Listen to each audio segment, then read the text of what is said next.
Insufferable Americans, in their usual arrogance, co-opted this archetype to define the sexuality of Black American women.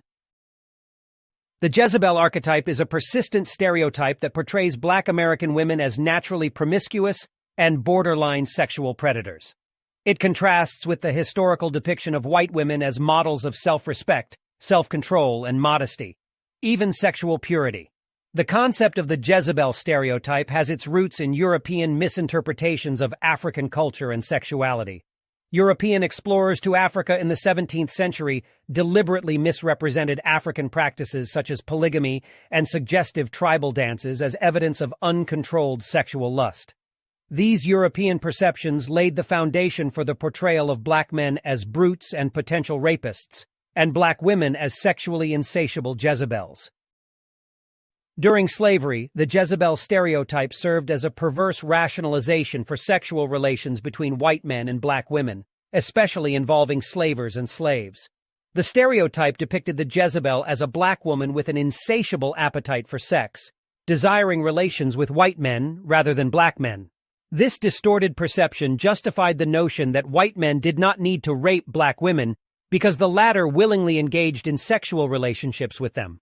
The reality of slavery and the power dynamics between slave women and white men influenced their so-called voluntary engagement in sexual unions.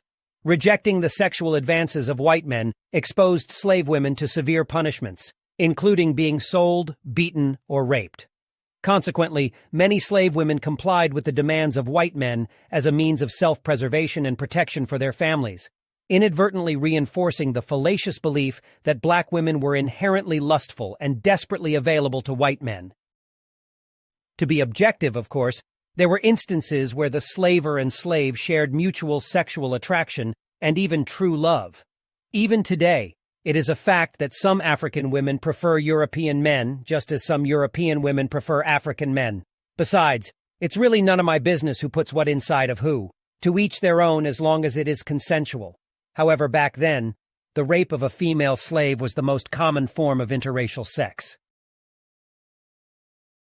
I had started a so-called Falling in Love with Nyomi Banxxx in 2010 campaign. And it was really just for my fans, more to boost the website.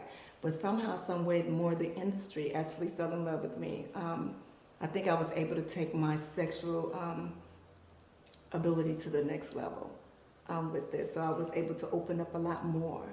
And shooting with you guys has been really great. Really, you guys allow me to be a sexual animal, as I can say. I guess I was more the inner closet freak, and more now I'm accepting, being out of the closet with my freakness, and it's still sexy to me. You know what I'm saying?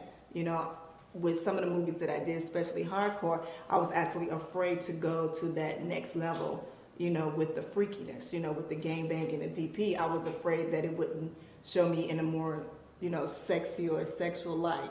And when it's actually that made me more sexy and more sensual, you know what I'm saying? Because it gives you that sexual high, when you're in that moment, you're able to release yourself, and that's more genuine and, and sexy to me.